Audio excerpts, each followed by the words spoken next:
तपाईँ एक उद्यमी परिवारका रैथाने व्यापारी हैन र तपाईँ नयाँ भर्साटाइल बिजनेसमा पनि लाग्नु भयो। सामाजिक संस्था राउन्ड टेबल नेपालको अध्यक्ष भएर पनि बस्नु भयो। तपाईको एक्सेस विदेशतिर पनि छ, जानकारी पूरा राख्नुहुन्छ। देशको अवस्था, आर्थिक अवस्था कस्तो छ, कसँग लुक्या छैन। तपाईको आफ्नो बुझाइमा यदि मैले सोध्ने हो भने के छ देशको आर्थिक अवस्था? अब देशको आर्थिक अवस्था त हेर्नुस्, अब सबैले हामीले धेरै पर हेर्नु पर्दैन। As a citizen, as normal व्यापारीकै हिसाबमा हेर्ने हो भने आर्थिक अवस्था त अलिकति खस्किँदै गएको छ। Over a period of time त खस्किकै छ। तपाईले आफ्नै व्यवसायमा देख्नुहुन्छ, हामीले देखिरहेछौँ। सो व्यवसाय खस्किरहेछन्। हाम्रो नागरिकहरू, युवाहरू पलायन हुँदै गइरहेछन् विदेशतिर।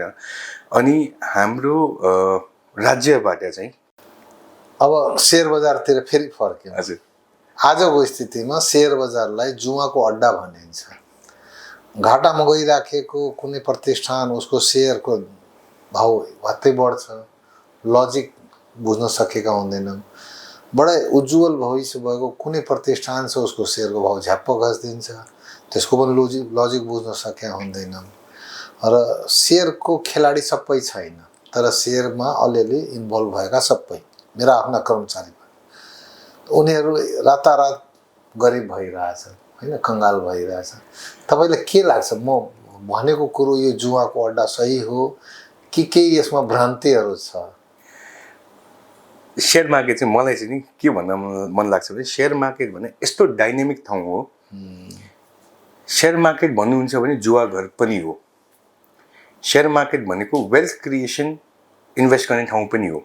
शेयर मार्केट भनेको तपाईको रिटायरमेन्ट प्लानिङको ठाउँ पनि हो। ओके। शेयर मार्केट भनेको तपाईको बच्चाहरूले भोलिको दिनमा हायर एजुकेसन, बिए गरिदिने रकम जो गर्ने स्रोत पनि हो। शेयर मार्केट जम्मै कुरो हो। शेयर मार्केटले तपाईले के बनाउने हो त्यो तपाईमाथि हो। तपाई शेयर मार्केटमा जुवा खेल्न आउनुहुन्छ भने यो जुवा घर हो। ओके। तपाई शेयर मार्केटमा वेल्थ क्रिएट गर्न आउनुहुन्छ, आफ्नो फाइनान्शियल फ्रीडम इन्स्योर गर्न आउनुहुन्छ भने हो, this is a place for financial freedom. तपाई शेयर मार्केटमा रिटायरमेन्ट प्लानिङको लागि आउनुहुन्छ भने यो रिटायरमेन्ट प्लानिङको ठाउँ हो। भनेपछि शेयर मार्केट डाइनामिक छ। तपाई जे being a share broker, let the people know what's the meaning of share broker, what's the work of share broker. बिरगन्जकै कुरो गरौँ न, बिरगन्जमा तपाईको शाखा खोल्यो। हजुर, अब यहाँ बिरगन्जका लगानीकर्ताहरू शेयर ब्रोकरसँग अट्याच भएर कसरी आफ्नो दुई पैसा कमाउन सक्छ, शेयर ब्रोकरले कसरी इन्भेस्टरलाई सपोर्ट गर्दो रहेछ, के छ मेकानिजम, त्यो अलिकति प्रश्न। सबैभन्दा पहिला त शेयर ब्रोकर भनेको तपाईको लाइसेन्स एन्टिटी भयो। नेपाल स्टक एक्सचेन्जले लाइसेन्स दिएर खडा गरेको संस्था हो। यसमा तपाईले आजको दिनमा कुनै पनि शेयर खरिद बिक्री गर्न चाहनुहुन्छ भने शेयर ब्रोकर मार्फत नै गर्नुपर्ने हुन्छ, लिस्टेड कम्पनीको। त्यसको अरु कुनै विकल्प छैन। भनेपछि तपाई शेयर ब्रोकरका आउनै पर्यो, लिगली पनि। त्यो बाहेक शेयर ब्रोकरका आउँदाखेरि हाम्रो सर्भिसेस भनेको आजको दिनमा तपाईलाई हामीले स्टक एक्सचेन्जको जुन चाहिँ प्लेटफर्म छ त्यसको एक्सेस दिन्छौँ। तपाई अनलाइन गर्न चाहनुहुन्छ, तपाई आफै अनलाइन गर्न सक्नुहुन्छ। तपाई हामीलाई भन्नुहुन्छ भने हामी तपाईको अडियोस प्लेस गरिदिन्छौँ। सो एउटा पार्ट अडिटिङ भयो।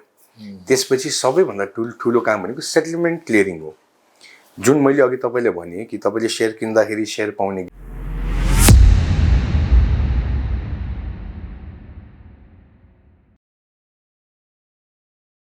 नमस्ते।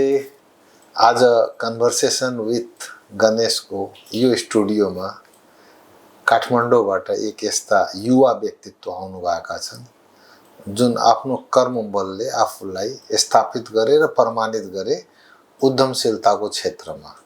आजको दिनमा उहाँ एबीसी सेक्युरिटीजका एक्जिक्युटिभ चेयरम्यान हुनुहुन्छ।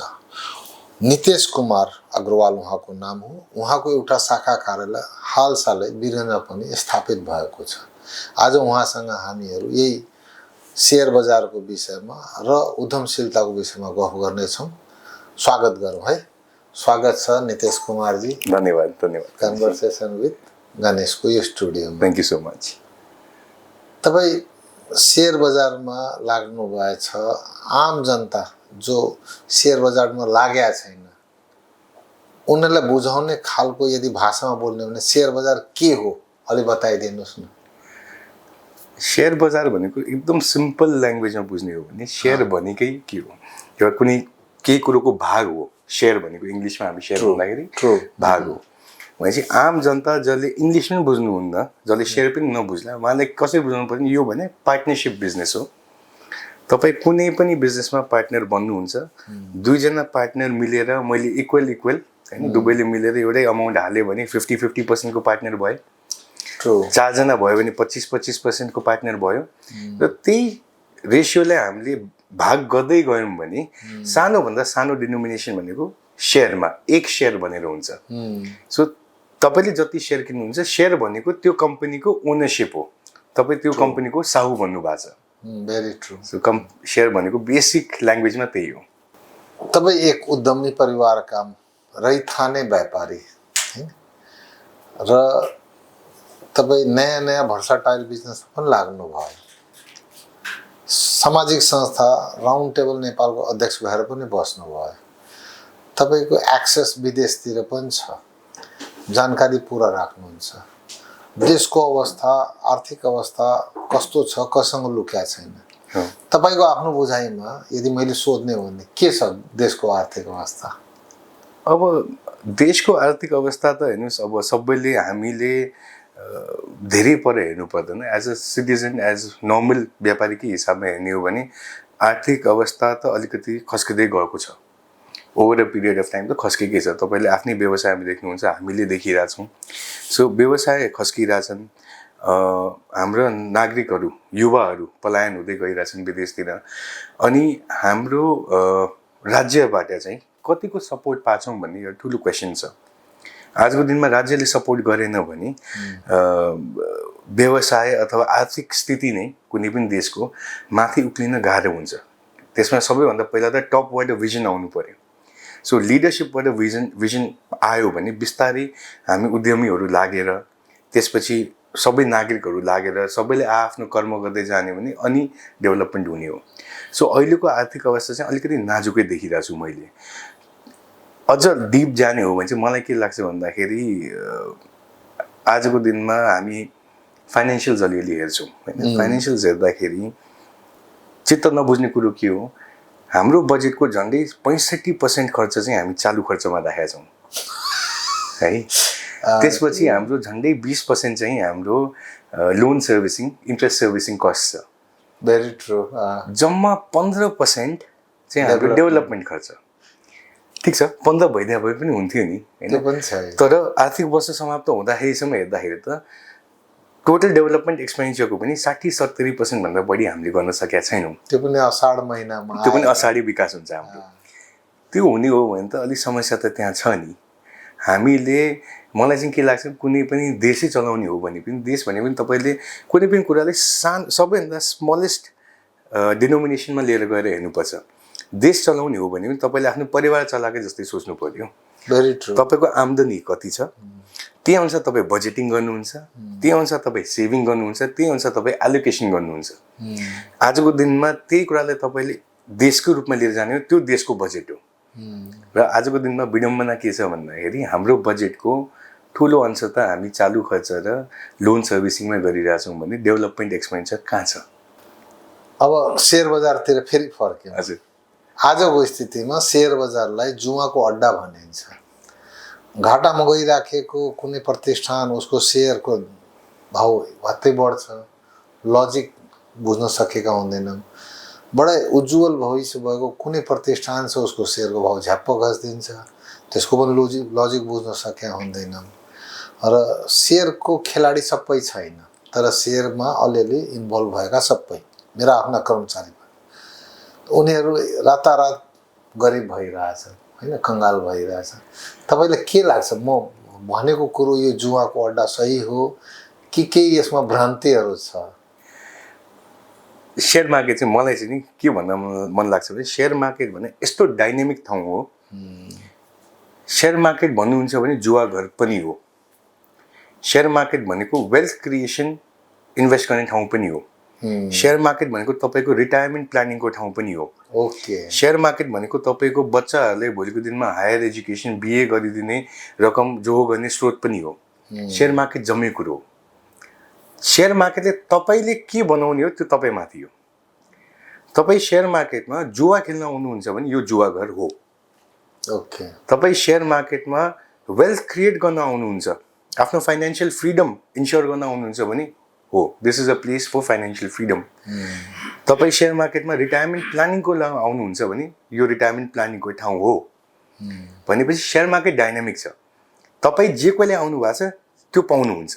अब तपाईँले अहिले भन्नुभयो मार्केटमा राम्रो कम्पनीको प्राइसिङ तल छ अथवा अलिकति फितलो अवस्थामा भएको कम्पनीको प्राइसिङ माथि छ भनेपछि तपाईँको अब्जेक्टिभ के हो? तपाईँले त्यो अनुसार लगानी गर्ने हो।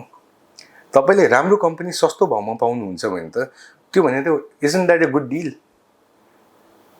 अब भिडले गएर कुनै कमसल सामान महँगोमा किन्दैछ भन्दैमा तपाईँले गएर त्यही सामान किन्नुपर्छ भने जरुरी छैन।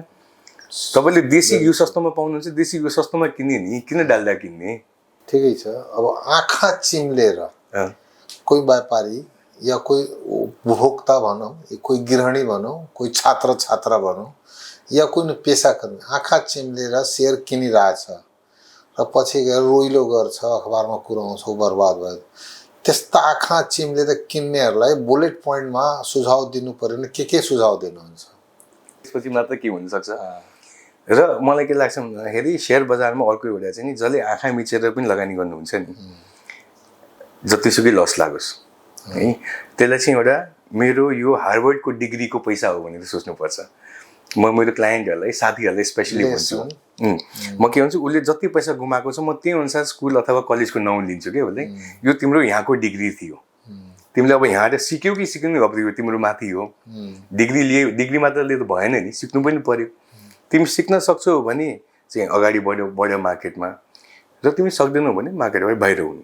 मेन कुरो यसमा के हो, लडिन्छ हेर्नुहोस्। कुनै पनि तपाईँ काम गर्नुहुन्छ, व्यापार व्यवसाय गर्नुहुन्छ, आजको दिनमा ओभरनाइट केही पनि चल्दैन। ओके। तर जुन बेला हामीले थाहा हुन्छ चलेन भने हामीले सिक्नु त पर्यो नि। सो त्यो सिक्नको लागि चाहिँ तपाईँ लड्नु भएको छ भने मार्केटमा फर्किनु पर्यो, आफ्नो डिसिप्लिन मेन्टेन गर्नुपर्छ। शेयर मार्केटमा डिसिप्लिन इज की। डिसिप्लिन अलिकति अझै एलोबरेट गरौँ न। डिसिप्लिन ओके, डिसिप्लिनकै कुरोमा म तपाईँले एउटा क्वेसन सोध्छु। तपाईँ आज सपिङ गर्न जानुभयो, लुगाको सपिङ गर्न जानुभयो, तपाईँले के सोचेर जानुहुन्छ? सस्तो, राम्रो, टिकाउ। सस्तो, राम्रो, टिकाउ। अब अहिले हामी चैत्रको अन्तिमतिर आइसक्यौँ। अब वीरगन्जमा गर्मी त अब अहिले नै अलिअलि सुरु भइसकेको छ, अझ बढ्नेवाला छ। तपाईँ जानुहुन्छ अहिले फुल सर्ट किन्नुहुन्छ कि हाफ सर्ट किन्नुहुन्छ? सस्तो छ, धेरै सस्तो छ भने फुल पनि किनिहाल्छ। भनेपछि तपाईँकोले अहिलेलाई प्राइस नै एउटा मेजर प्यारामिटर भयो। ल सस्तै सर्टमा पनि तपाईँलाई फुल र हाफको एउटै दाममा पाइरहेछ भने तपाईँ कुन किन्नुहुन्छ? गर्मीको मौसम आउँदैछ, हाफ किन्नुहुन्छ। कलर कुन किन्नुहुन्छ? लाइट कलर किन्नुहुन्छ। तर तपाईँले यो सबै कुरा आफूलाई सोच्दै भन्दै जानुहुन्छ त? तपाईँले त्यहाँ गएर अनकन्सियस डिसिजन मेकिङ गर्नुहुन्छ नि। ब्रान्डले पनि काहीँ न काहीँ ब्रान्डले गर्छ, तर अनकन्सियस डिसिजन मेकिङ हो। तपाईँ गर्मीको महिनामा गएर डार्क सर्ट्सहरू किन्नुहुन्न, हाफ सर्ट किन्नुहुन्छ। एउटा सानो लुगा किन्नुको लागि हाम्रो अनकन्सियसली हामी यति डिसिजन मेक गर्छौँ भने सेयर भने के हो? हामी त कुनै कम्पनीको साउ बन्नवाला छौँ। हामीले मेहनत गरेर कमाएको पैसालाई हामी कहीँ लगानी गर्दैछौँ भविष्यमा प्रतिफल आओस् भनेर। त्यसको लागि हामी नसोच्ने, त्यहाँ पनि त डिसिजन मेकिङ छ नि। भनेपछि डिसिप्लिन भनेको के हो? पहिला सुरु त आफूलाई के चाहिएको छ भन्ने कुरा आफूले थाहा हुनु पर्यो। मेरो अब्जेक्टिभ के हो? मैले सेयर किन किनिरहेको? मलाई सर्ट टर्म रिटर्नको लागि चाहिएको छ, जुवाको लागि हो भने हो, मैले जुवाको लागि किनेको भन्ने कुरा आफूले भन्नु पर्यो। जुवाको नियम फेरि बेग्लै हुन्छ। Very true. तपाईँ भन्नुहुन्छ मलाई दसैँमा घुम्न जानुपर्ने छ, त्यो हलिडेको लागि मैले सेयर किने हो भने तपाईँको टाइम फ्रेम तपाईँसँग छ, तपाईँ त्यही अनुसारको सेयर किन्नुहुन्छ। तपाईँ भन्नुहुन्छ होइन मेरो बच्चाको कलेजको लागि मैले सेयर किन्दैछु भने तपाईँ लङ टर्म प्लानिङ गर्नुहुन्छ। तपाईँ रिटायरमेन्टको लागि किन्नुहुन्छ भने रिटायरमेन्टको प्लानिङ गर्नुहुन्छ। सर्वप्रथम आफूले थाहा हुनु पऱ्यो मैले सेयर किन किनेको अब्जेक्टिभ। त्यो अनुसार यु विल नो के गर्नुपर्ने हो र you will have to maintain that discipline. अब तपाईँले फर इक्जाम्पल म अलिकति यसमा इलाबोरेट गर्छु। तपाईँले सेयर किन्नुभयो स्पेकुलेसनको लागि होइन, म 1 महिनामा 30% कमाएर निस्किन्छु भनेर। 1 महिनामा 30% आयो, 20 दिनमा आयो भनौँ न, तर 20% बढ्नु भनेको त बजारमा यसको मतलब त माहौल अझ बढ्ने हो नि त। सबै तपाईँको साथीभाइ ब्रोकर सबैले भन्दा होइन होइन नबेच्नुहोस्, 30 आउला 35 आउला एकदम भन्छ। तपाईँ 30% को लागि ह्याप्पी हुनुहुन्थ्यो किन्दाखेरि, अब 40% भइसक्यो तपाईँ पनि तपाईँ बेच्नुहुन्न हो, लोभ 50 पुग्छ तपाईँ पनि बेच्नुहुन्न, किन सबैले भन्छ अझ बढ्छ। अनि एउटा पोइन्ट यस्तो आउँछ, तपाईँले इक्जाम्पल 60% पुग्छ, त्यहाँबाट बजार झर्छ, तपाईँ आफैले के भन्नुहुन्छ, अब चाहिँ नि 50 आयो 60 छोयो भने म फेरि बेचिदिन्छु है, 60 पुग्दैन, बजार घट्दै आउँछ, तपाईँ वेट गर्नुहुन्छ है, गर्दा गर्दा मान्छेले कमाएको पैसा पनि यसरी गुमाउँछ। डेयर टु एक्जिट भन्छ कि, dare to exit, gambling is not bad a thing but you should learn how and when you should exit. Share मार्केटमा तपाईँको कला भनेको सेयर बेच्न जानुपर्छ भन्छु म। किन्नलाई तपाईँको ब्याङ्क अकाउन्टमा, पहिला मैले खल्तीमा भन्थेँ, तर आजकल EML CFT लागू भएको छ, सो हामीले क्यासमा काम गर्दैनौँ, त्यसले गर्दा म ब्याङ्कमा भन्छु। तपाईँसँग ब्याङ्कमा पैसा छ भने तपाईँसँग छानी 300वटा कम्पनी छ, तपाईँ कुनै पनि कम्पनीको सेयर किन्न सक्नुहुन्छ। कला भनेको सेयर बेच्ने हो, प्रफिटमा पनि बेच्ने भनेको आँट चाहिन्छ, लसमा पनि बेच्नलाई आँट चाहिन्छ। जसले त्यो जान्यो ऊ सेयर मार्केटमा अगाडि बढ्छ। एउटा अरू क्वेसन, कमोडिटी मार्केटसँग जोडिएका सेयर बजार नेपालमा कहिले फलिफाप भएन? मेरो अनुभवमा, म धेरै सेयर बजारमा अनुभव नभए पनि सुरुमा जति सेयर किने, चाहे त्यो हिमगिरीको होस्, चाहे ज्योति स्पिनिङको होस्, अरू थिए नि हर्षिदीहरू, र ब्याङ्क, इन्सुरेन्स, इभन हाइड्रो, यिनीहरू अलि सर्भिस ओरिएन्टेड थिए, यिनीहरू राम्रो गरे। कारण के होला आखिर? यस मतलब त्यो स्ट्रक्चर्ड फ्रेमवर्क गर्ने संस्था भएको हुनाले, या सरकार मोनिटरिङ म्याक्सिमम हुने भएको हुनाले, या त्यो कमोडिटी मार्केटका संस्थाहरू अलिक स्वेच्छाचारी भएको हुनाले किन उठ्न सकेन? इन्डियामा त कमोडिटी मार्केटको पनि सेयर राम्रो उठिरहेछ। मेन कुरो कर्पोरेट गभर्नेन्सकै कुरो हो। तपाईँको ब्याङ्क, वित्तीय संस्था, इन्सुरेन्स मा चाहिँ रेगुलेटर छन्, उनीहरूले कर्पोरेट गभर्नेन्स इन्स्योर गर्छन् सर्टेन लेभलको। सो आजको दिनमा ब्याङ्क, वित्तीय संस्था र इन्सुरेन्स कम्पनीमा everybody accepts that the corporate governance is better. So त्यसले गर्दा दिस कम्पनीज हेभ कन्टिन्युड। तपाईँले इक्जाम्पल लिएको कम्पनीजहरूमा समस्या कहाँ भइदियो भन्दाखेरि उनीहरूलाई नियमन गर्ने संस्था कुनै एउटा स्पेसिफिक संस्था छैन। कम्पनी रजिस्ट्रारकै कार्यालय हो, हाम्रोमा कम्पनी रजिस्ट्रारको कार्यालयको हामीलाई थाहा छ नियमअनुसार जे डकुमेन्ट दिनुपर्ने त्यति मात्रै हो, त्यो बाहेक हामी खासै हेर्दैनौँ। सो यो सब कुरोले गर्दा चाहिँ नि त्यहाँ एउटा समस्या देखियो। अर्को एउटा समस्या मैले देखेको, हाम्रो प्रोमोटर्सकै कुरो गर्ने हो भने रियल सेक्टरका कम्पनीज, कमोडिटी भने रियल सेक्टरका कम्पनीज जो पनि आउँछ, त्यसमा प्रोमोटर्सको अब्जेक्टिभ के हो त? पब्लिकमा जाने, त्यो कुरोले धेरै म्याटर गर्छ। आइपिओ आउँदैछ, भयानक आउँदैछ। बासलात पनि मेनुपुलेटेड हो या होइन, वी कान्ट क्लेम, बट त्यो अलि डाउटफुल छ भनेर न्युज पेपर मार्फत नै थाहा पाउँछ। त बिङ अ अर्डिनरी सिटिजन, यदि उसले सेयर मार्केटमा थोडो बहुत आफ्नो इन्भेस्टमेन्ट लगाउन चाहन्छ भने कसरी छान्ने? तपाईँ अलिकति केही टिप्स, केही हिन्ट्स दिनु सक्नुहुन्छ कि? यसो छ, यसमा डाइलेमा छ। तपाईँले आइपिओको कुरो गर्नुभयो। आजको दिनमा हाम्रो रेगुलेसनमा आइपिओको जुन रेगुलेसन छ, जसमा के भनिएको छ भन्दाखेरि कम्पनीले आइपिओ निकाल्दाखेरि अप्लाई गर्ने मान्छेलाई 10 किताभन्दा कम दिन पाइँदैन र 10-10 किता गरेर सबैलाई बाँड्नुहुन्छ। सो आजको दिनमा जति सेयर्स निकाल्छ पब्लिकलाई, त्योभन्दा धेरै गुणा बढी एप्लिकेसन्स आउँछ। त्यही डेलिमाको कारण। त्यसले गर्दा कि डेलिमा होइन, त्यो सर्ट लट्री हो। किन लट्री हो त्यो पनि म बुझाउँछु। तपाईँको त्यो सेयर पार भ्याल्युमा आओस्, 100 रुपियाँमा आओस् अथवा प्रिमियममा आओस्, whatever be the case, लगानीकर्ताले 10-10 सेयर मात्र पाउँछन्। त्यो बाहेक सेयर पाउने भने म्युचुअल फन्डले हो। म्युचुअल फन्डलाई हामीले 6 महिनाको लागि रेगुलेसनले रोकेको छ। लिस्टिङ भएपछि 6 महिनासम्म म्युचुअल फन्डले सेयर बेच्न पाउँदैन। ओके, भनेपछि जुन बेला त्यो सेयर लिस्ट हुन्छ मार्केटमा, सेयर होल्डरसँग जम्मा 10 किता छ, हजारौँ लाखौँ सेयर होल्डरसँग जम्मा 10 किता छ एक जनासँग। सो मैले मेरो सम्पत्ति बेचेँ भने त I am not a part of that company anymore.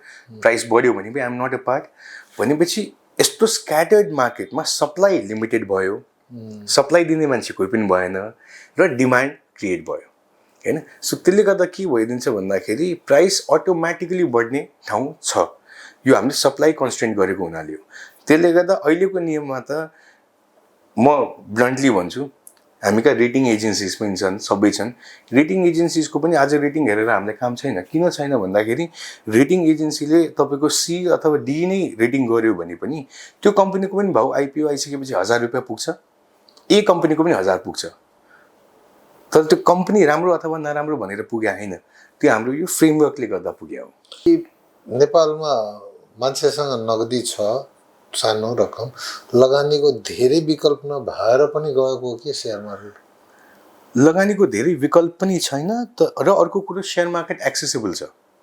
Share market धेरै सजिलो छ। आजको दिनमा कसैले पनि सेयर बजारमा लगानी गर्ने हो भने ब्रोकर्सको नेटवर्क छ, ब्रोकर्स एक्सेसमा छन्, अनलाइन भइसक्यो। It is very easy. आज तपाईँ अरू कुनै पनि कुरोमा लाग्नुहोस् न, होइन, अब तपाईँ जग्गा किन्नुहुन्छ भने तपाईँलाई ठुलो पुँजी चाहियो, मालपोत जानुपर्छ, होइन, पहिला सुरु त पुँजी नै चाहियो, त्यति पैसा एकैचोटमा चाहियो।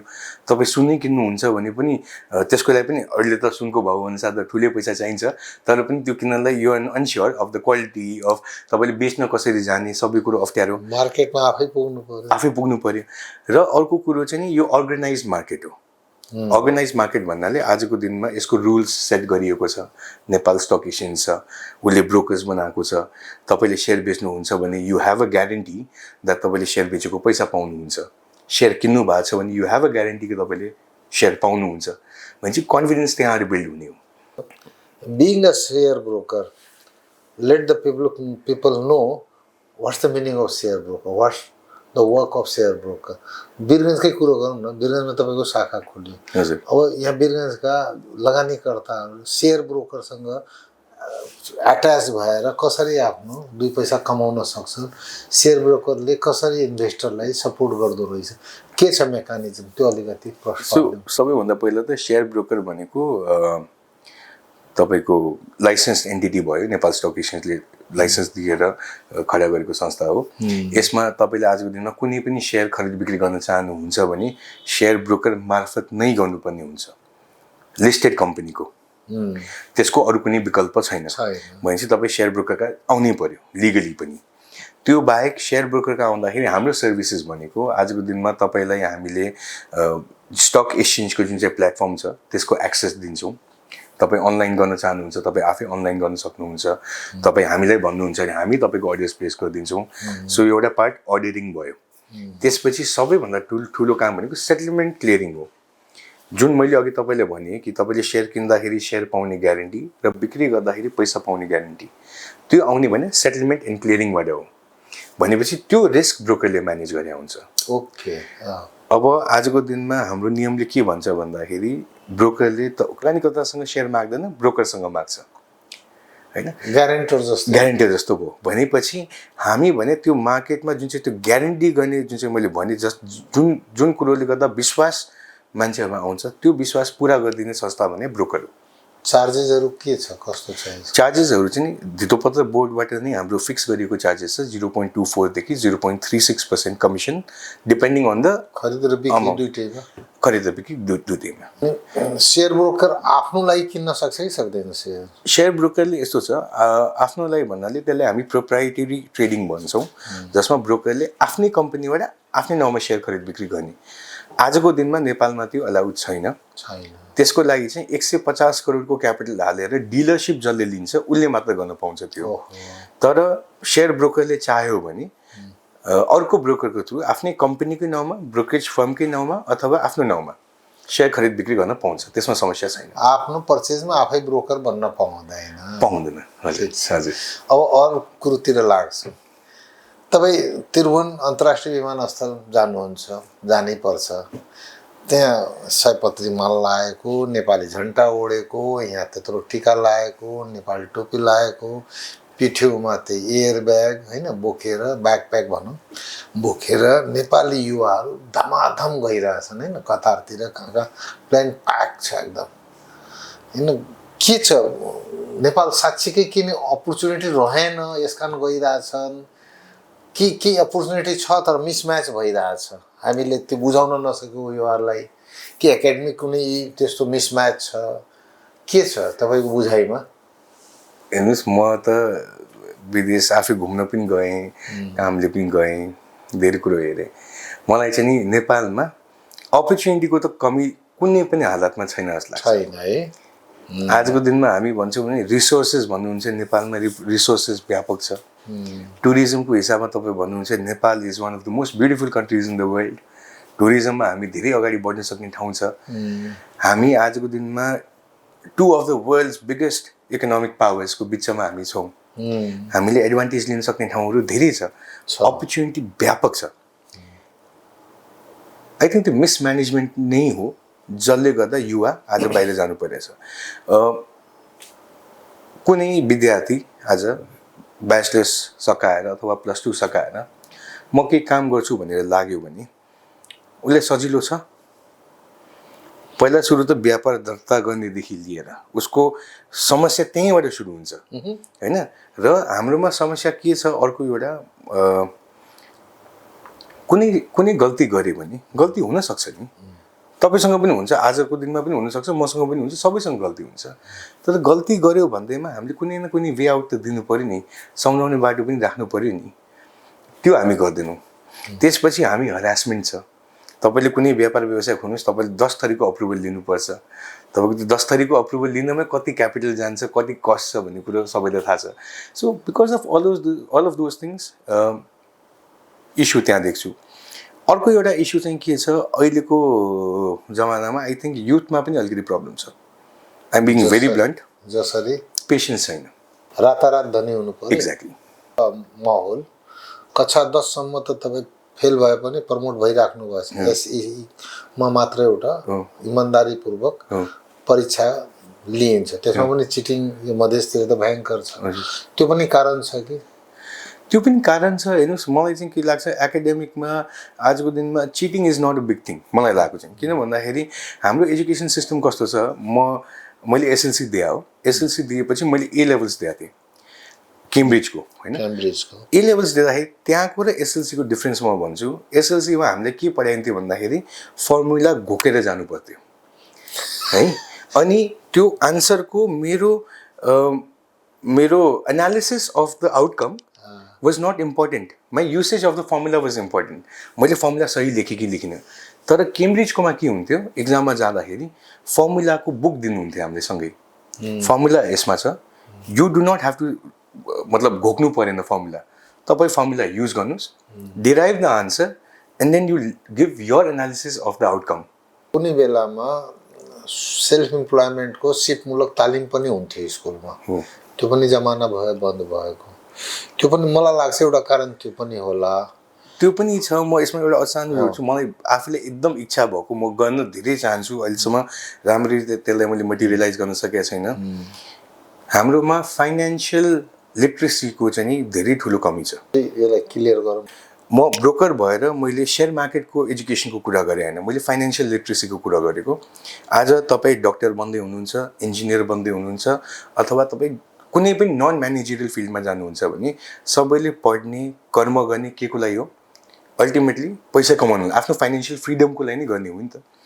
त्यो गर्ने क्रममा यदि तपाईँले इन्ट्रेस्ट रेट्सको इफेक्ट थाहा छैन, बन्डको बेसिक भ्यालुएसन्स थाहा छैन, तपाईँलाई इन्फ्लेसनको इफेक्ट के हुन्छ त्यो थाहा छैन होइन, तपाईँले आफ्नो फन्ड्स, आफ्नो सेभिङ्सलाई मसँग के अप्सन्स छ त, मैले कहाँ इन्भेस्ट गर्न सक्छु, कसको बेनिफिट के छ र कन्स के छ मैले बुझ्दिनँ भने त भोलिको दिनमा गएर समस्या कहाँ आइदिन्छ। तपाईँसँग पैसा हुन्छ, तपाईँले लगेर त्यो पैसा जग्गा चलिरहेछ जग्गामा हालिदिनुहुन्छ, आँखा मिचेर अघि हामीले कुरा गऱ्यौँ, बिकज यु डोन्ट नो त्यो जग्गा सही भ्याल्यु हो कि होइन, you don't know whether that share is a good value or not, आँखा मिचेर हामी लगानी गरिदिन्छौँ। So I think and this is something which has to be there grade 8देखि नै भन्छु म। त्यो चाहिँ बच्चाहरूलाई फाइनेन्सियल लिट्रेसीको चाहिँ नि कोर्समै हुनुपर्छ। गर्छु। इन्डियाको एकजना अर्थविदको के भनाइ थियो भने आधा आकाशको कुरो, आधा आकाश भन्दा महिला पुरुष आधा आधा। इन्डियामा 30% महिला मात्र फाइनेन्सियली लिटरेट छिन्। इन्डिया जस्तो भनौँ त्यत्रो ग्रोथ भएको कन्ट्री, नेपालको के हालत हुँदो होला, फर्स्ट कुरो। सेकेन्ड कुरो, मेरा थुप्रै यस्ता व्यापारी छन् राम्रो धन कमाए होइन, बजारले पनि पत्यायो, ब्याङ्कले पनि पत्यायो, बट वाट दे डिड, त्यो पैसालाई कन्ज्युमेबल एक्सपेन्सेसमा उडाइदिए। पैसा हेर्ने बित्तिकै मेरो पैसा भनेर सेन्स गयो. They didn't think okay someday I have to give it back. त्यो पनि इस्यु तपाईँलाई के लाग्छ कति छ सही? त्यो व्यापक छ नि, त्यो व्यापक छ. आजको दिनमा हाम्रोमा मैले त डेली देख्छु हाम्रो मार्केटमा लगानीकर्ताहरूले लोन लिएर लगानी गरिरहेका हुन्छन्. लोन लिएर लगानी गर्नु इज नट ब्याड, गर्नुपर्छ. तर तपाईँले लोनको इफेक्ट पनि बुझ्नु पऱ्यो नि होइन. तपाईँले लोन लिएर लगानी गर्नुभएको छ, तपाईँको पुँजी सीमित छ. यु सुड नो कि मैले कति लस बेयर गर्न सक्छु, किन एम्प्लिफाई गर्छ नि त. Leverage is a double edge sword भन्छ, क्यापेसिटी कति छ कि छैन होइन. सो त्यो सब प्लानिङ त हुनै पऱ्यो नि. सो त्यसैको लागि म भन्छु financial freedom, financial literacy is very very important. Basic knowledge त हुनैपर्छ. प्लान बी छैन कसँग, फेल भयो भने के गर्ने, फेरि काममा जाने, नोकरी गर्ने, घर बेचिदिने. एनिवे यसैले अझै अल्ब्रुट गर्ने हो भनेदेखि आजका युवाहरू जुन सपना हेर्दैछन् म पनि एक दिन उद्योगपति बन्छु या व्यापारै गर्छु या मोमोको पसल नै थाप्छु या चिया पसल नै थाप्छु, सबैको आफ्नो आफ्नो क्यापासिटी ड्रिम हेर्ने हुन्छ. जसै तपाईँले एउटा राम्रो टिप दिनुभयो, you should be literate, financially literate, you should have a discipline. तपाईँले भनिहाल्नुभयो कुरोमा. तपाईँलाई पे ब्याक कसरी हुन्छ भन्ने कुरो ध्यानमा राख्नुपर्छ. यो 3टा कुरो भन्नुभयो. अरू कुनै टिप्स दिन चाहनुहुन्छ? मेजर टिप भने त गर्नुपर्ने हो तपाईँले आफ्नो व्यवसाय डिफ्रेन्सिएट कसरी गर्नुहुन्छ. तपाईँ चिया बेच्नुहुन्छ, कसैले चियाको स्टल लगायो, चिया त सबैले बेचेछ नि, तपाईँले के डिफ्रेन्ट गर्नुभएको छ. सानो इक्जाम्पल, डली चायवाला भनेर अहिले इन्डियामा भाइरल भइरहेछ नि. बिरगमी छ राजु चायवाला, राजु हाम्रो बब्लु टी स्टल हाम्रो ठ्याक्कै त्यसको छेउमा छ होइन. सो त्यो तपाईँले नयाँ के गर्दै हुनुहुन्छ भन्ने कुरा चाहिन्छ, जुन ल्याकिङ छ हाम्रोमा हामी मेहनत गर्दैनौँ. मलाई यो भन्दै गर्दाखेरि एउटा सुजीव साक्यजी हाम्रो एउटा अर्थविद हुनुहुन्छ, उहाँको एउटा न्युज पेपरमा आर्टिकल आएको थियो, मलाई खुब राम्रो लाग्थ्यो. उहाँले चाहिँ के लेख्नु भएको थियो भने Nepal basically what you try to mean is we are happy with mediocrity भनेर लेख्नुभयो है. सो हाम्रोमा एउटा इस्यु कहाँ छ भन्दा we don't want to be the world's best. आजको दिनमा म उहाँले प्राइभेट सेक्टरलाई पनि भन्नुभएको छ यो कुरो. Private sector we have big houses, we have millions of dollars भएको उद्योगपति पनि छन्, बिलियनियर पनि हुनुहुन्छ. हाम्रोमा के छ भन्दाखेरि yes if we are that then why don't we have a fantastic one in the world kind of building, in corporate building in Nepal? Why not? Why don't we have one of the best equipments of manufacturers? Or हामी excel गर्न चाहन्छ. We are content, we are very content with average things.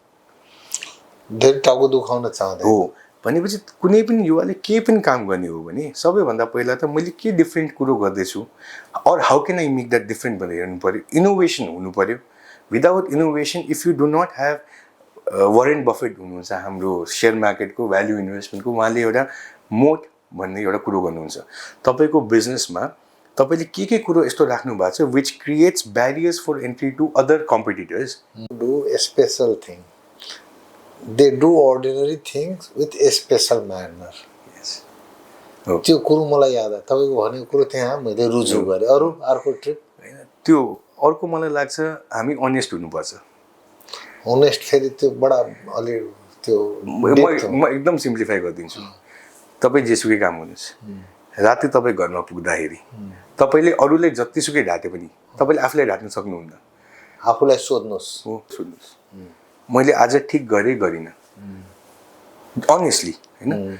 जुन दिन तपाईँले जवाब आयो, सायद doubt मात्र पनि भयो भने त्यो दिन त्यो काम अथवा जुन एक्टिभिटी तपाईँले गर्नुभयो त्यो बन्द गरिदिनुहोस्. आजको जमानामा चल्दैन यो. त्यो मेरो बुवाले एउटा कुरा मलाई सिकाउनु भएको थियो. मैले काम सुरु गर्दाखेरि मेरो बुवा पहिलादेखि ब्रोकरेजमा लागिराख्नु भएको थियो.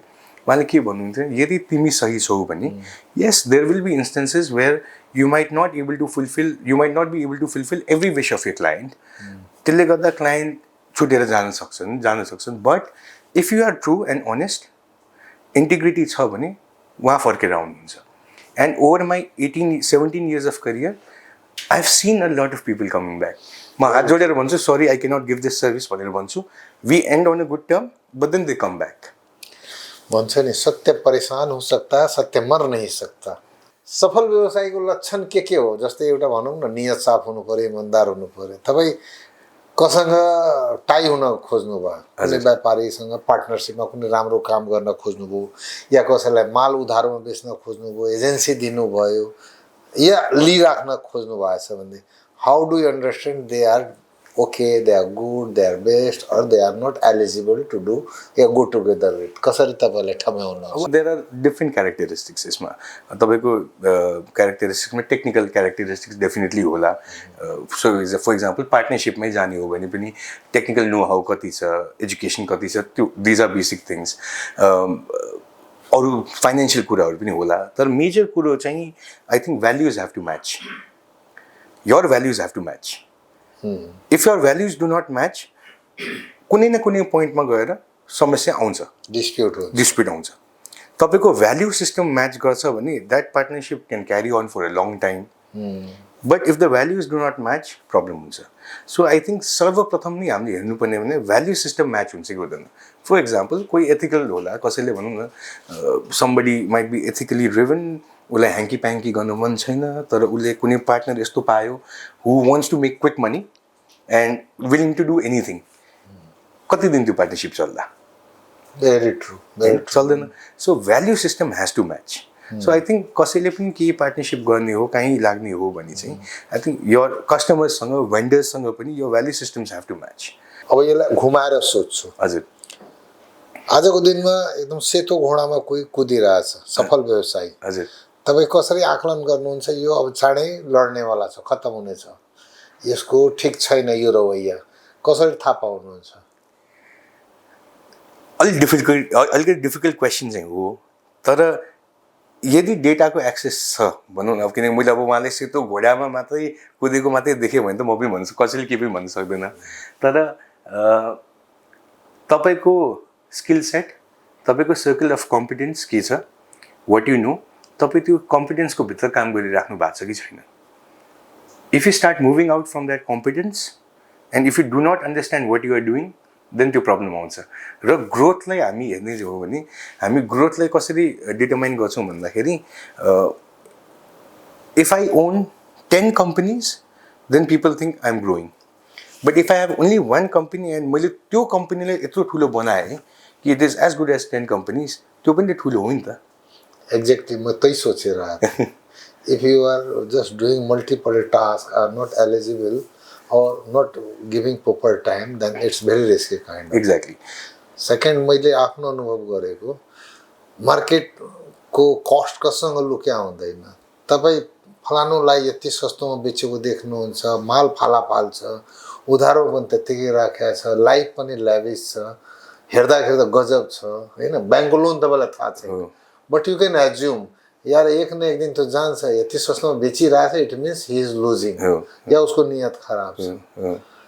अरू कोही त्यस्तै म यो किन सोधिरहेको छु भनेदेखि हाम्रा साथीहरूलाई जो अलि नयाँ छन् यो फिल्डमा, उनले अलि यो विषयमा हिन्ट्स पाउँछ, आफूलाई एलर्ट गर्ने हिसाबमा। घरमा पनि हेरेको कुरा हो, घरमा सिकाएको कुरो पनि हो, बच्चादेखि आफूले देखेको कुरो पनि हो।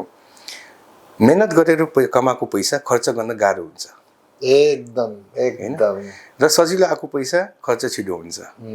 सो जुन बेला तपाईँले त्यो सेतो घोडा देख्नुहुन्छ नि, त्यो इटलीबाट आएको घोडा हो कि इन्डियातिरबाट आएको घोडा हो होइन, त्यो मान्छे यदि घोडा चलाउने मान्छे सकिन होइन घोडाको, तर पनि उसले इटलीको घोडा ल्याएको छ भने चाहिँ then you need to think कि भाइ र घोडा जरुरी थियो कि थिएन। घोडाभन्दा छिटो यदि भनौँ न तपाईँको इक्जाम्पल साइकलै हुन्थ्यो भने पनि एक्जिबिसनको लागि ल्याएको कि हो के को लागि हो होइन। सो आई थिङ्क त्यो पनि एउटा हेर्नुपर्छ कि how you are spending your money, and people who work hard to earn they will spend very judiciously. यसमा मात्र एउटा एड अन गर्छु, धेरै यस्ता धनाढ्य साथीहरू या भाइहरू भनौँ न कस्ता हुन्छन् भनेदेखि साह्रै कन्जुस, मक्खी चुस, आई स्याल्युट देम, हजुर होइन, नराम्रो लक्षण होइन।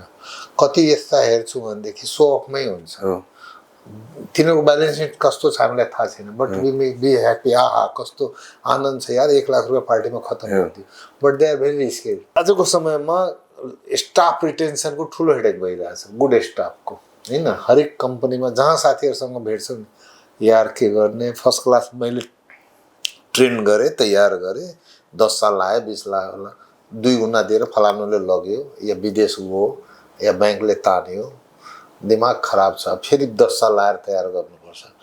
तपाईँ आफ्नो कम्पनीमा स्टाफलाई रिटेन गर्न के फर्मुला अपनाउनुहुन्छ?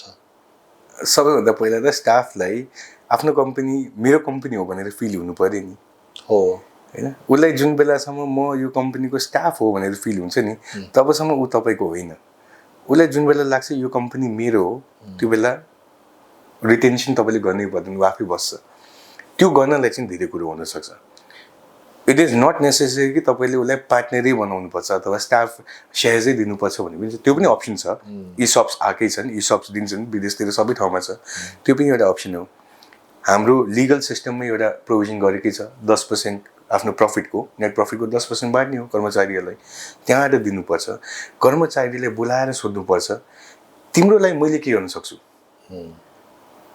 तिम्रोलाई तिम्रो काम सजिलो गर्नलाई what can I do, rather than saying कि तिमी यो गर, तिम्रो काम सजिलो गर्नलाई व्हाट क्यान आई डू, तपाईँ त्यति सोधिहेर्नुहोस्। एन्ड लजिकल डिस्कसन, उसले अभियसली के कुरा त्यस्तै भनिदियो भने लजिकल डिस्कसन गरेर उसलाई तपाईँले दिन सक्नुभयो भने that person will stay with you.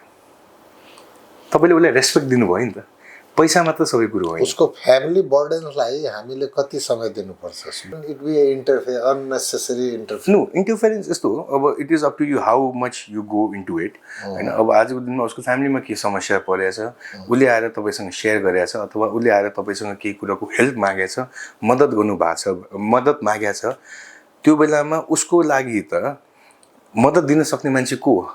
तपाईँको इम्प्लोयर नै हो नि उसको त।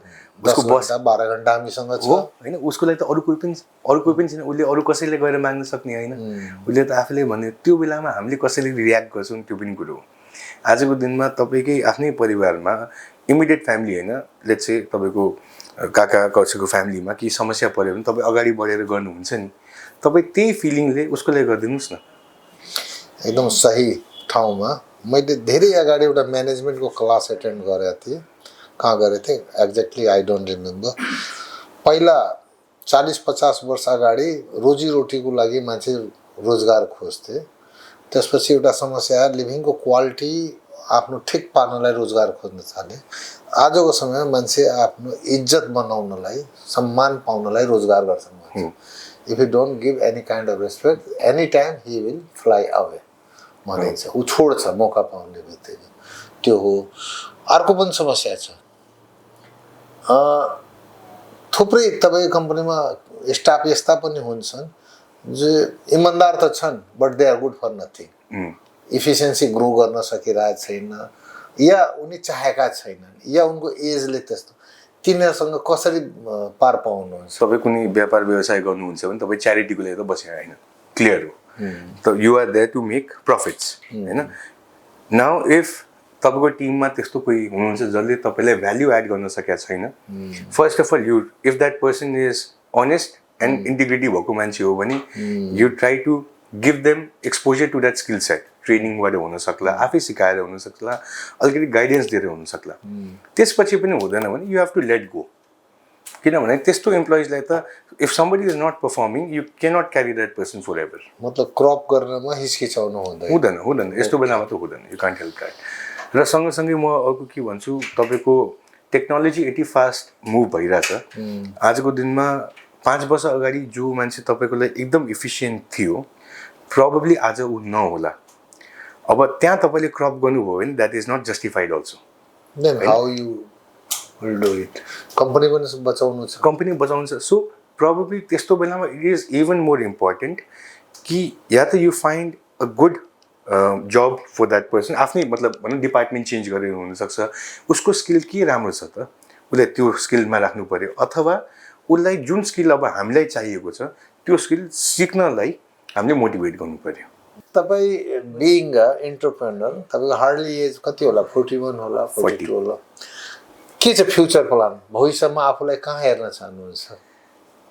भविष्यमा चाहिँ अब मैले प्रोफेसनली भन्ने हो भने त म आफूलाई भन्दा पनि म मेरो कम्पनीलाई चाहिँ I want to see it among the top 3 brokerage firms in the region, not only Nepal. In the region भन्दाखेरि म चाहिँ एसिया नै भन्छु, किनकि हामी अहिले we are not an open economy. When we are we want to be the among the top 3 in the region itself होइन। Professionally चाहिँ पर्सनली भन्ने हो भने त म आफूलाई के देख्छु, सर्टेन एजसम्म मैले कम्पनीमा भ्याल्यु एड गर्ने हो. When I feel that it is time for me to hand over the baton, I will hand over the baton, use my expertise जति छ, if I can contribute to the company and चलाउने हो. Basically म चाहिँ त्यो content हुन खोज्छु कि म साथीहरूलाई भन्छु राति सुत्न सकेनौ भने त्यस्तो काम गरेर के काम त.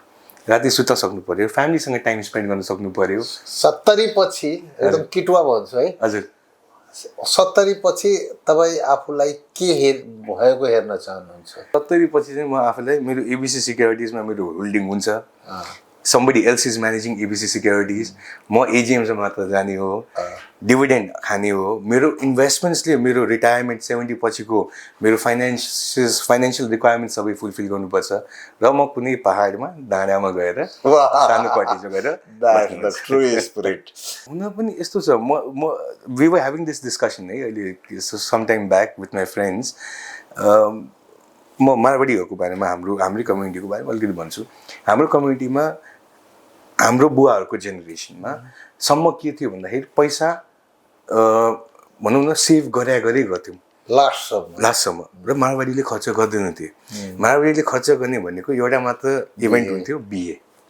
त्यसको पनि कहानी तपाईँले मैले त पढेको थिएँ, इन्डियाको आर्टिकल आएको थियो, राम्रो थियो. त्यसमा के भन्नु मारवाडीले बिएमा खर्च गर्ने पनि कारण के भन्दाखेरि बिए भनेको एउटा यस्तो इभेन्ट हो उसको परिवारमा जहाँ उसले पहिलादेखि अहिलेसम्म आफ्नो जति रिलेटिभ्स अथवा उसको जहाँ सम्पर्क भएको छ सबैलाई बोलाएर ट्रिट दिने अथवा भनौँ न सबैलाई बोलाएर देखाउने ठाउँ नै उसको लागि बिहे थियो कि. त्यसले गर्दा हामी ल्याभिसली बिएमा स्पेन्ड गर्छौँ. तर मारवाडीको अर्को एउटा इस्यु चाहिँ कहाँ थियो, हामी इस्यु होइन हामी सेभ गर्थ्यौँ. तर अहिलेको जमानामा हाम्रो जेनेरेसनमा के भएको छ भन्दाखेरि हामी चाहिँ फेरि सेलेक्टिभ हियरिङमा विश्वास गर्छौँ. हाम्रो के अरे कबीरका दोहे जुन चाहिँ छ त्यसमा पनि धेरै सेलेक्टिभ छौँ. एउटा कि कबीरकै हो क्या एउटा भन्छ नि के अरे पुत कपुत तो क्यों धन सन्जोए, पुत सपुत तो क्यों धन सन्जोए. कबीरको होइन. सो हामी के छ हामी सेलेक्टिभ कुराहरू सुन्छौँ कि अरू कुराहरू सुन्दैनौँ. यो राम्रो लाग्यो यो सुनेर बस्छौँ. सो हामी के भन्छ हाम्रो अब जिम्मा भइसक्यो बच्चाहरूलाई पढाउने हो, आफ्नो केपेबिलिटी अनुसार काम गर्ने हो. उनीहरूको लाइफ आफ्नो, हाम्रो लाइफ पछि गएर आफ्नो हुन्छ. अब त्यो ठुलो धन सञ्चय काम छैन कि. सो त्यसले गर्दा डिस्कसनमा के निस्क्यो सर्टेन पोइन्टमा गएर हामीलाई थाहा छैन हामीलाई के चाहिएछ. आजको उमेरमा पनि धेरैजना धेरै कम्युनिटी नट ओन्ली मारवाडी सबै ठाउँमा तपाईँलाई रिटायरमेन्ट तपाईँको जस्तो दिमागमा रिटायरमेन्ट छ नि you might have enough funds if not more to get that retirement है. बट बिकज तपाईँलाई त्यो नम्बर थाहा छैन मलाई कति चाहियो हो त मेरो रिटायरमेन्ट त्यस्तो रिटायरमेन्टको लागि भनेर you keep on going working. You keep on lying. You are त्यो ऱ्याट रेसमा कुदै गर्नुहुन्छ होइन. एन्ड त्यो ऱ्याट रेसमा कुद्ने क्रममा तपाईँ रिस्क पनि लिनुहुन्छ.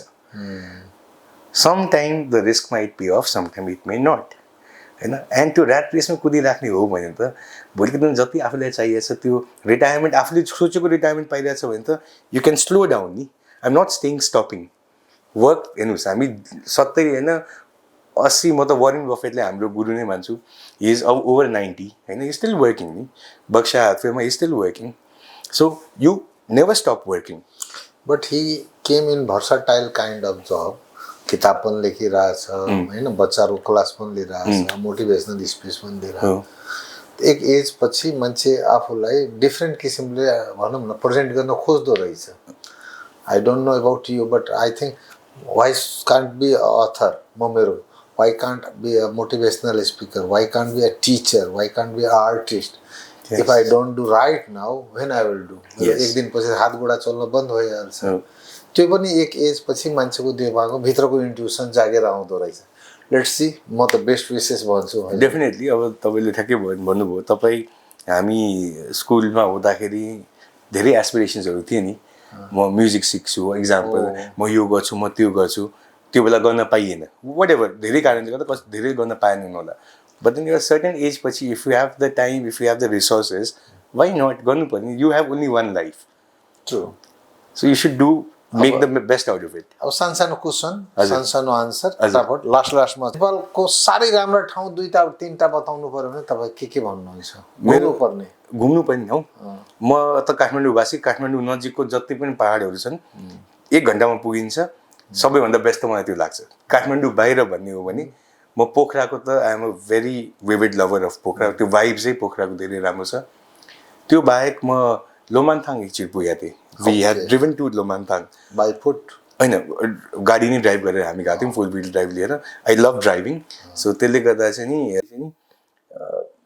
नथिङनेसको फिलिङ आउँछ कि अरे वाह नथिङनेस भने देयर इज नथिङ वैराग्य हो होइन सो त्यो पुग्दाखेरि दिस मतलब you get I was all struck के त्यो त्यसमा मैले धेरै छुट्याएँ तर आई लभ ट्राभलिङ अराउन्ड अनि नेपाल बाहिर पनि खुब घुम्नु भएछ हजुर तपाईँलाई यस्तो ठाउँ जहाँ यार बारम्बार गइराखौँ भन्ने इच्छा जाग्छ कस्तो कुन ठाउँ होला त्यो मलाई चाहिँ नि युरोपको सिटिजहरू ओल्ड सिटिज चाहिँ खुब मनपर्छ त्यो इङ्ल्यान्डको भयो इङ्ल्यान्ड त म पुगेको छैन तर युरोपमा जस्तै तपाईँको नेदरल्यान्ड्समा भयो हामी एस्टोनिया गएको थियौँ डेनमार्क गएको थियौँ होइन प्यारिस गयौँ सो त्यो सिटिजमा चाहिँ तपाईँको ओल्ड पार्ट अफ द सिटीमा जाँदाखेरि यु हेभ दोज कभर्ड स्टोन्सको स्ट्रिट्सहरू so you go out and the weather is also very cold त्यो हिँड्न मात्र कि मलाई चाहिँ एक्सप्लोरिङ अनि त्यहाँको आर्किटेक्चर बिकज त्यो भनौँ न त्यो क्लासिकल आर्किटेक्चरहरू छ and the buildings they maintain it very well होइन सो त्यो पनि हेर्न चाहिँ मलाई पनि एक्ज्याक्ट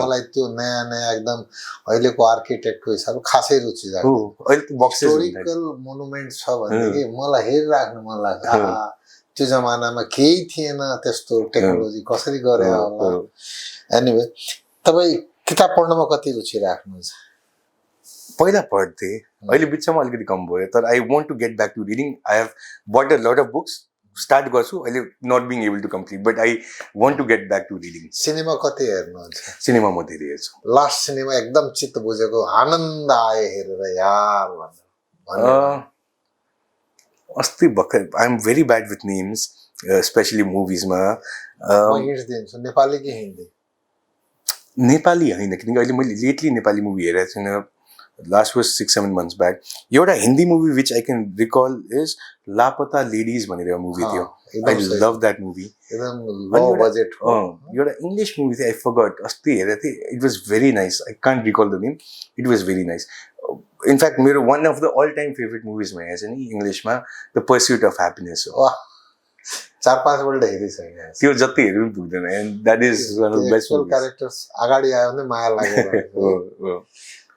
त्यसको हिन्दी भर्सन पनि आएछ हिन्दी भर्सन मतलब क्यारेक्टर अलग छ स्टोरी तर मोटामोटी त्यस्तै पर्सुएट अफ ह्याप्पिनेस हजुर कसरी मान्छे सानो खुसीको लागि जिन्दगीमा सङ्घर्ष गर्दो रहेछ तपाईँ गीतमा कति रुचि राख्नुहुन्छ गीतमा पनि रुचि राख्छु अनि गीत चाहिँ नि एकदम मुडको अनुसार चल्छ बिहानको बेलामा के कस्तो गीत सुन्न रुचाउनुहुन्छ बिहान चाहिँ नि म गीतहरू सुन्दिनँ बिहान चाहिँ म न्युजै सुनेर बस्छु होइन युट्युबमा आइएम फलो गर्नु ग्लोबल न्युजहरू पनि फलो गर्न खोज्छु वेन आइएम ड्राइभिङ अराउन्ड बाटोमा हुँदाखेरि स्पेसली हाइवेजमा हुँदाखेरि सुन्छु र राति कहिलेकाहीँ अनि हाइवेजमा गाडीमा हुँदाखेरि चाहिँ अपबिट म्युजिक अलिकति चाहिन्छ रक म्युजिकको पहिला धेरै सुन्थेँ rock music so rock music मनपर्छ अहिले अलिकति अब उमेरले गर्दा के हो थाहा छैन हाम्रो पुरानो हिन्दी गीतहरू पनि खुब मनपर्छ पहिलादेखि मन पर्थ्यो तर गेटिङ ब्याक टु इट मनलाई जस्तै शरीरलाई त खुराक दिनुहुन्छ मनलाई खुराक दिन के गर्नुहुन्छ भन्नाले जस्तै मेडिटेसन योग प्राणायाम शरीरको खुराक भनेको तपाईँ भनौँ एक्सर्साइज गर्नुभयो खाना खानुभयो होइन साबुन लाउनु भयो आफूलाई पर्फ्युम दाढी छेलछाल गर्नुभयो मनलाई पनि त चाहिन्छ नि माइन्डलाई पनि बलियो राख्नलाई ब्यालेन्स राख्नलाई इक्विनिमस राख्नलाई कसैले प्रार्थना गर्छ कोही मन्दिर जान्छ कोही मेडिटेसन गर्छ होइन कोही हनुमान चालिसा पढ्छ सबको आफ्नो आफ्नो तपाईँको के छ त्यस्तो मैले सोचेको छैन तर मलाई एउटा के लाग्छ भने म धेरै डिपली सोच्दिनँ कि कुरोहरू मतलब इग्नोरेन्स इज ब्लिस भन्छ नि सो मलाई जे कामको कुरो छ I remember those things otherwise I shut down in terms त्यसले गर्दा चाहिँ what I feel is that is meditation for me because त्यसले गर्दा मलाई स्ट्रेस हुँदैन धेरै बर्डन लिएर घुम्नु हुन्न एउटा अर्को कुरो म जेनरली प्र्याक्टिस के गर्छु भन्दाखेरि कुनै स्ट्रेस आयो कुनै कामको अथवा वाट एभर फ्यामिलीको स्ट्रेस आयो भने पनि आई आस्क माइसेल्फ इभिनिङमा is there anything I can do about it now okay if I get the answer yes then गर्नु पर्यो if I get the answer no then I forget that thing त्यो गयो मेरो सेल्फमा साह्रै चित दुख्छ कि दुख्दैन कहिले त्यो साह्रै तपाईँलाई भनौँ न दुख्दैन बेइज्जत गर्यो, धोका दियो। दुख्दैन धोका दियो भने चाहिँ म एकदम म चाहिँ त्यो धोका भन्ने जुन ठ्याक्कै वर्ड युज गर्नुभयो त्यो चाहिँ म सहनै सक्दिनँ फेरि, किनकि when I trust somebody I trust blindly होइन। धोका दियो भने चाहिँ त्यो चाहिँ म मान्दिनँ, तर दुःख चाहिँ म चित्त दुखाउन, किन भन्दाखेरि अरू कुरोमा चाहिँ किनभने मेरो एक्सपेक्टेसन नै म भनौँ न I don't expect too much. तपाईँले बहुत पवित्र मनको साथमा कुनै काम गर्नुभयो, नातागोतामा पनि हुन सक्छ, बहुत पवित्र, बडा इमान्दारीपूर्वक, हजुर त्यसपछि पनि तपाईँले गाली खानुभयो, देन ठिक छ आफ्नो बाटो लाग्ने, अरू त के हुन्छ। दिल पे नहीं लेते हैं, दिल पे लेके करेंगे क्या। ओके, अब लास्टमा एकदम अन्तिम युवाहरूलाई बुलेट पोइन्टमा 2-4वटा मेसेज दिन चाहनुहुन्छ भने यही पोडकास्ट मार्फत यही मौका हो, किन तपाईँको एउटा सन्देशले एकजनाको पनि लाइफमा चेन्ज आउँछ भने that would be great blessing for him. युवालाई त हेर्नुहोस् मेन भनेको आफ्नो जन्मभूमि आफ्नो कर्मभूमि हुनुपर्छ। आजको दिनमा धेरै लागे होला कि नेपालमा फ्युचर छैन, यो छैन त्यो छैन, गरिरहेछ नि त मान्छेले, यहाँ जसले गर्न सकेको छ उसले गरिरहेछ, अपर्च्युनिटिज व्यापक छ। देशलाई चेन्ज गर्ने भने युवाले नै हो, नेक्स्ट पिँढीले नै हो नि। अब त भनौँ न बुढापाकाले त गर्ने होइन नि, हामीले नै गर्ने हो भनेपछि युवाले सबैभन्दा पहिला त अलिकति धैर्यता राख्नु पर्यो, क्वेसन्स सोध्नु पर्यो। हाम्रोमा यो क्वेसन नसोध्ने बानी चाहिँ एकदमै खराब छ। You have to question everything. तपाईँ भनौँ न पोलिटिकल कुरा गर्ने हो भने तपाईँ आफ्नो वडा अध्यक्षलाई क्वेसन गर्नुहोस्, व्यापारको कुरा गर्ने हो भने तपाईँ आफ्नो बसलाई क्वेसन गर्नुहोस्। There is no harm, question गर्ने एटिट्युड हुनुपर्छ। Stay back, do something well for this country, because this country I feel now exaggerate गरे होइन, I think the country needs the youth to stay back now, otherwise we can't change. Because I was expecting, मेरो स्कुलको साथीहरू धेरैजना बाहिर छन्, धेरैजना फर्केर पनि आए, नफर्केका साथीहरूसँग कहिलेकाहीँ कुरा हुँदाखेरि आई ऱ्यान्डमली आस्क देम, भएन पुगेन अब प्लान छैन फर्किने, त्यसले होइन अब त्यहीँ बस्ने भनेर।